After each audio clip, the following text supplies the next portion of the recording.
உடல் மண்ணுக்கு உயிர் தமிழுக்கு அனைவருக்கும் வணக்கம். இன்றைக்கான காணொலியில் பஞ்சம நில மீட்பு பற்றியும் சாதிவாரி கணக்கெடுப்பும் பற்றியும் பார்த்தீங்கன்னா நாம் தமிழர் கட்சி சார்பாக இன்னும் குறிப்பிட்டு சொல்லணும்னா அண்ணன் சீமான் அவர்கள் தலைமையில் தமிழ்நாட்டில் இருக்க பல சமூகங்கள் பல சாதிகள் சேர்ந்து ஒரு பேரணி நடத்துனாங்க.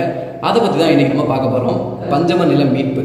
இந்த பஞ்சம நிலம்னா என்னன்னு பார்த்தீங்கன்னா ஆங்கிலேயர் ஆட்சி காலத்தில் ஒடுக்கப்பட்ட மக்களுக்காகவும் தாழ்த்தப்பட்ட மக்களுக்காகவும் பார்த்தீங்கன்னா கிட்டத்தட்ட 12 லட்சம் ஏக்கர். அந்த 12 லட்சம் ஏக்கரை அவங்களுக்கே யாருக்காக ஒதுக்கப்பட்டதோ யாருக்காக கொடுக்கப்பட்டதோ அந்த மக்களுக்காகவே எடுத்து தரணுங்கிறதுக்காண்டி தான் இந்த போராட்டம் நடக்குது, இந்த பேரணி நடக்குது. இந்த 12 லட்சம் ஏக்கருடைய இன்றைய மதிப்பு நீங்கள் நினச்சி பாருங்கள். நம்மளால கனவுல கூட நினச்சி பார்க்க முடியாது. கிட்டத்தட்ட 10 லட்சம் கோடி. 12 லட்சம் ஏக்கர்னா அது 11 லட்சம் கோடி கூட வரலாம். நான் கம்மியாக தான் சொல்கிறேன். 10 லட்சம் கோடி அப்படிங்கிறத நான் கம்மியாக தான் சொல்கிறேன். அவ்வளோ நிலம் எங்கே இருக்குது, யாருக்காக கொடுக்கப்பட்டதோ அவங்களுக்கு கொடுக்கணும் அப்படிங்கிறதுக்காக தான் இந்த பேரணியை நடத்துனாங்க. பேரணி நடத்துனது மட்டும் இல்லாமல் பல சமூகங்களை, இன்னைக்கு பல சாதி சங்கங்கள் இருக்குது, அந்த சாதி சங்கங்கள்லாம் இணைஞ்சு இன்னைக்கு பஞ்சம நில மீட்பு பற்றி பேசுகிறாங்க. உண்மையாகவே இதெல்லாம் நினைக்கும் போது சந்தோஷமாக இருக்குது. நம்ம எது நடக்கணும், நம்ம எது இவ்வளோ நாள் நடக்கணும்னு நினச்சிட்டு இருந்தோமோ அதெல்லாம் இப்போ நடக்கும்போது உண்மையாகவே சந்தோஷமாக இருக்குது. ஏன்னு கேட்டிங்கன்னா இன்னைக்கு தமிழன் அப்படிங்கிற உணர்வு ஏன் வரமாட்டேதுன்னு பார்த்தீங்கன்னா நம்ம சாதியால் பிரிஞ்சிருக்கனால தான் இந்த தமிழன் அப்படிங்கிற உணர்வு வரமாட்டேங்குது. அதெல்லாம் தாண்டி இன்றைக்கி அண்ணன் சீமான் அவர்கள் தலைமையில் பல சாதி சங்கங்களில் இணைஞ்சு அவங்க என்னமோ சாதிவாரி கணக்கெடுப்பு பேசுறதுக்காக தான் வந்திருக்காங்களோ என்னமோ தெரியல. இருந்தாலும் அவங்களையும் பஞ்சம நில மீட்பு பற்றி பேச வச்சார் பார்த்தீங்களா அண்ணன். உண்மையாகவே அதுக்காகவே அவங்களுக்கு ஒரு சல்யூட் அடிச்சு தான் ஆகணும். சரி, இந்த 12 லட்சம் ஏக்கர் எங்கடா இருக்குது அப்படிங்கிறது சத்தியமாக எனக்கு தெரியல.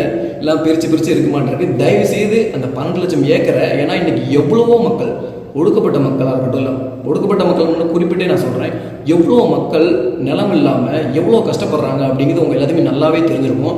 அவங்களுக்காக கொடுக்கப்பட்ட அந்த நிலம் கிடச்சிதுன்னா அவங்களும் தலை நிமிர்ந்து வாழலாம்ல. அவங்கள்ட்டையும் ஒரு நிலம் இருக்கும், எல்லாம் இருக்கும், எவன்ட்டையும் பயந்து போகணுங்கிற அவசியம் இல்லை, எந்த அவசியமே கிடையாது. கண்டிப்பாக இந்த பேரணி வெற்றி அடைஞ்சிருச்சு. அந்த பேரணி வெற்றி அடைஞ்சது மூலமாக எப்படியாவது இன்னும் பல போராட்டங்கள் நடத்த வேணும். இந்த பஞ்சம நில மீட்பை பற்றி நாம் தமிழர் கட்சி மட்டும் நடத்தினா பத்தாது, தமிழ்நாட்டில் இருக்க அனைத்து மக்களுமே சேர்ந்து அவங்களுக்கான அந்த இடத்தை அவங்களுக்கு பெற்றுத்தரணும் அப்படிங்கிறத நான் நினைக்கிறேன். அடுத்ததாக சாதிவாரி கணக்கெடுப்பு. ஏன் இந்த சாதிவாரி கணக்கெடுப்பு இங்கே தேவைப்படுதுன்னு பார்த்தீங்கன்னா ஒன்றும் இல்லைங்க. 10 பேர் சாப்பிட்ற சாப்பாட்டை ஒருத்தன் சாப்பிட்டுட்டு இருக்கான், ஒருத்தன் சாப்பிட வேண்டிய சாப்பாட்டை 10 பேர் சாப்பிட்டுட்டு இருக்கான். இதை விட என்னால் எளிமையாக புரிவிக்கவே முடியாது. ஏன்னா இப்போ ஒரு இடத்துல 10 இடம் இருக்குன்னா, 10 வேலைவாய்ப்பு இருக்குன்னா, அந்த 10 வேலைவாய்ப்பையும் ஒரே சமூகத்தை சார்ந்தவங்களே எடுத்துக்கிறாங்க. இன்னொரு பக்கம் ஒரு வேலைவாய்ப்பு இருக்குன்னா அந்த ஒரு வேலைவாய்ப்புக்காக 10 சமூகங்கள் போட்டியிடுது. இதை விட என்னால் விளக்க முடியாதுன்னு நினைக்கிறேன். உங்கள் எல்லாத்துக்குமே தெரிஞ்சிருக்கும், அதிமுக ஆட்சியில் வன்னியர் சமூகம் பார்த்தீங்கன்னா 10.5% இடஒதுக்கீடு கேட்டு மிகப்பெரிய அளவில் போராட்டம் பண்ணாங்க. அதில் வெற்றியும் அடைஞ்சாங்க. அதுக்கப்புறமா பல சர்ச்சைகள் ஏற்பட்டது, கோர்ட்டு அது வந்து தீர்ப்புலாம் கொடுத்தாங்க. எல்லாத்துக்குமே நல்லாவே தெரிஞ்சிருந்திருக்கும். இப்போ என்ன இங்கே பிரச்சனைனா, யாருக்கும் அள்ளி கொடுக்காதீங்க. அது வன்னியர் சமூகமாக இருக்கட்டும், இல்லை பறைய சமூகமாக இருக்கட்டும், இல்லை தேவ சமூகமாக இருக்கட்டும், இல்லை கவுண்டர் சமூகமாக இருக்கட்டும், இல்லை பல்லர், யார் தேவேந்திர குல வேளாளர் யாராக வேணா இருக்கட்டும், யாருக்குமே அள்ளி கொடுக்காதீங்க, அளந்து கொடுங்க, எங்களை எண்ணுங்க. இப்போ நான் பறையர் இருக்குன்னா, நான் வன்னியர் இருக்குன்னா, நான் கவுண்டர் இருக்குன்னா, தேவர் இருக்குன்னா என்னை எண்ணுங்க. எண்ணி எனக்கு எவ்வளோ சாப்பாடு வேணுமோ அந்தளவுக்கு நீங்கள் கொடுங்க.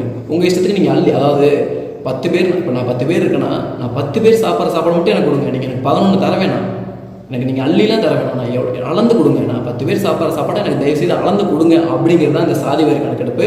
இங்கே மிகப்பெரிய சந்தோஷம் என்னென்னு பார்த்தீங்கன்னா, எல்லா சமூகத்தை சார்ந்தவங்களும் அவங்க இருந்தாங்க. நாடா சங்கமாக இருக்கட்டும், இல்லை தேவர் சங்கமாக இருக்கட்டும், இல்லை பறைய சங்கமாக இருக்கட்டும், எல்லாமே ஒன்றிணைஞ்சு அண்ணன் சீமான் அவர்கள் தலைமையில் பார்த்தது உண்மையாகவே சந்தோஷமாக இருந்துச்சு. இந்த போராட்டம் இதோடு நிற்கக்கூடாது. இந்த சாதிவாரி கணக்கெடுப்பாக இருக்கட்டும், இல்லை பஞ்சம நில மீட்பாக இருக்கட்டும், இதை ஒரு மிகப்பெரிய அளவில் கொண்டு போகணும். இப்போ இவங்க முன்னெடுத்ததால் பல கட்சிகள் இதை முன்னெடுக்க வைக்கணும். எப்படியா இருந்தாலும் அவங்க எல்லாத்துமே நல்லாவே தெரிஞ்சிருக்கும். நாம் தமிழர் கட்சி ஏதோ பண்ணதோ அதை டிவிக்கு, அதாவது தாவைக்கா பண்ணோம் அப்படிங்கிறதும் எல்லாருமே நல்லாவே தெரிஞ்சிருக்கோம்.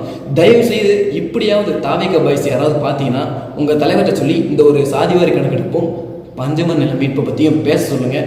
நமக்கு தேவை யார் பண்ணுறாங்க எது பண்ணுறாங்கலாம் முக்கியம் இல்லை, தமிழர்கள் ஒற்றுமையாக இருக்கணும், அந்த ஒரு எண்ணம் நிறைவேறணும். அதாவது பஞ்சம நில மீட்பாக இருக்கட்டும், அந்த மக்களுக்கான நிலத்தை அவங்கள்ட்ட எடுத்து கொடுக்கணும்.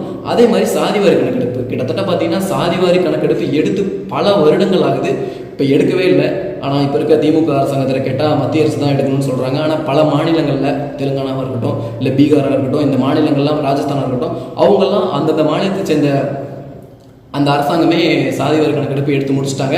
ஆனால் தமிழ்நாட்டில் கேட்டால் மட்டும் இல்லை, இது வந்து மத்திய அரசாங்கம் தான் பண்ணணும் அப்படிங்கிற ஒரு குற்றச்சாட்டை வைக்கிறாங்க.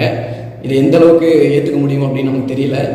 மத்திய அரசு எடுக்கிறதோ இல்லையோ, இந்த மாநில அரசை நம்ம எடுக்க வைக்கணும். அதற்கு பல போராட்டங்களை சோசியல் மீடியாவில் இருக்கட்டும், இல்லை நேர்லையாக இருக்கட்டும், நீங்கள் பார்க்குற உங்கள் நண்பர்களுக்கு இந்த வீடியோவை பகிருங்க.